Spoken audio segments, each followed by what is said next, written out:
everyone, welcome back again to my channel. Before starting this video or before watching this video, don't forget to like, comment, and subscribe. Now let's start this video. China's court law challenges rule-based order.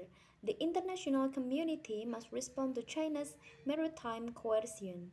On January 22, 2021, China passed the China Coast Guard Law or CCG law, which contradicts international law. It empowers the CCG to exert increased authority to threaten China's neighbors and attempt to change the status quo in the East and South China Seas. Countries that value freedom and democracy must protect regional stability and the rule of law by strengthening multilateral cooperation and countering China's challenges. China claims that the CCG law is consistent with international law and customary practice. However, the law conflicts with the United Nations Convention on the Law of the Sea or UN clause in several areas. First, Article 21 of the CCG law stipulates that if a foreign warship or government vessels violates China's domestic law in waters where China claims jurisdiction, the CCG will take enforcing measures up to and including forced evictions and towing. Article 22 permits that the CCG to use weapons against foreign organizations and individuals that infringe on China's sovereign rights and jurisdiction at sea. However, UN Clause Article 32, 95, and 96 stipulate that warships and government ships are completely immune from the jurisdiction of any country other than the flag state. Therefore, if the CCG implements the action defined in Article 21 and 22 of the CCG law, it will be in violation of international law. Taking illegal coercive measures against other countries' warships and government ships causes an increased risk of armed conflict. Xuxian Luo of Johns Hopkins University argues that the passing of the CCG law contributes to reassurance in the region by standardizing the previously unclear operational criteria of the CCG, and the law should be welcomed. On the contrary, however, such legislation is inconsistent with international law and should be understood as a threat to regional states and condemned.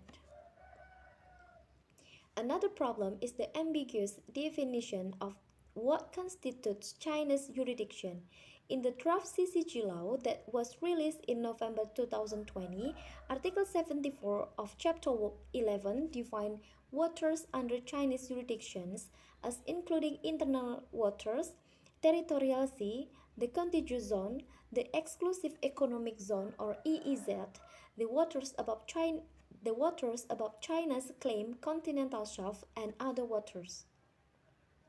This last term most likely indicates the waters inside of the 9-dash line, a boundary that encompasses the majority of the South China Sea, within which China claims historical right. It also likely includes the waters around the Senkaku Island, which China has unilaterally declared to be its territorial waters through the 1992 Law of the People's Republic of China on the Territorial Sea and Contiguous Zone. China's claim of maritime control within the 9-dash line was definitely rejected by the Permanent Court of Arbitration in 2016. In response to international condemnation, China removed the term waters under China's jurisdiction from the official version of the new CCG law. China may have decided that it is better to obscure its enduring intention behind the vague language to avoid criticism from the global community. China's unchanging, if more subtle, assertion of maritime control threatens in international law and order. The international community must unite to confront China's aggression.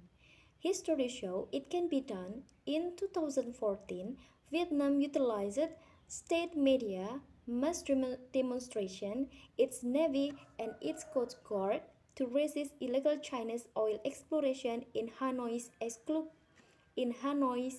exclusive economic zone.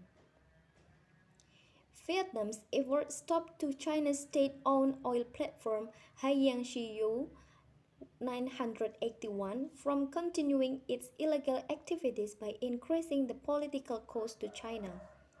The Philippines took a different approach to countering China in their exclusive economic zone. In 2012, China seized control of Scarborough Shoal because the Philippines attempted to use solely its weak navy to confront China's poachers. The Philippines requests the United States to intervene to protect their sovereignty.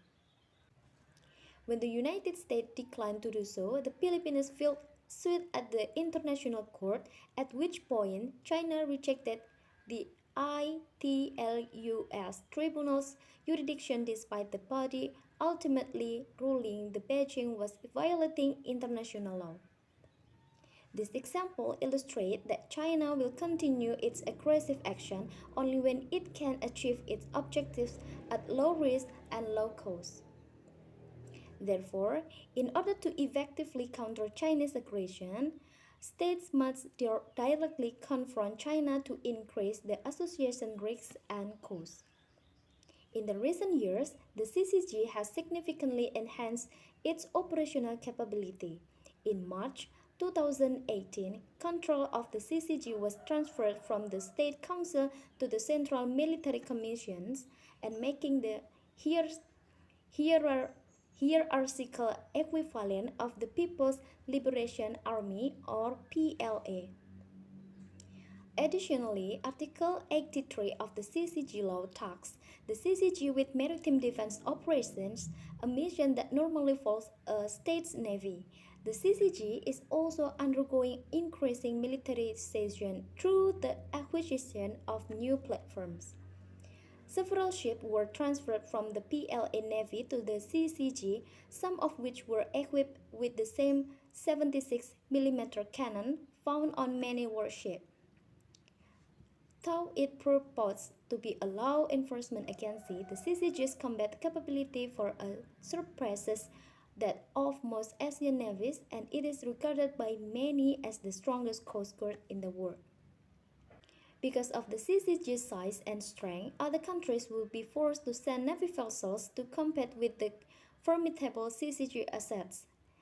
This trend of militarization greatly increases the risk of escalation and the risk of armed conflict. Most Asian countries lack the capability to confront China at sea. Without adequate naval forces, many Asian states are unable to implement the necessary cost-imposing measures to curb China's maritime aggressions. Collective measures are necessary to protect these countries' rights and to preserve regional stability. In its maritime strategy, Advantage at Sea, released in December, the United States emphasized the necessity of close cooperation among allies and partners to respond to China's maritime challenges.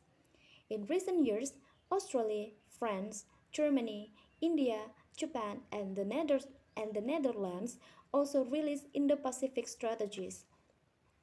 With the exception of the Netherlands, every one of these countries has deployed naval vessels to the South China Sea within the past 2 years. Democratic nations have an asset that China doesn't strong alliance and partnership. The growing uncertainty in both the South China Sea and East China Sea requires the coordinated involvement of more democratic powers from outside of ICE. The growing uncertainty in both the South China Sea and East China Sea requires the coordinated involvement of more democratic powers from outside of Asia. Establishing systematic multinational patrols by the navies and coast guard of like-minded democracies and their partners will prevent escalation and discourage China's attempts to change the status quo by force. If held unchecked, China could expand its challenges to international norms through additional coercive action within other maritime regions, including the Indian and Arctic Oceans. Okay everyone, that's all this article today. Thank you so much for watching this video. Until the next one, bye bye.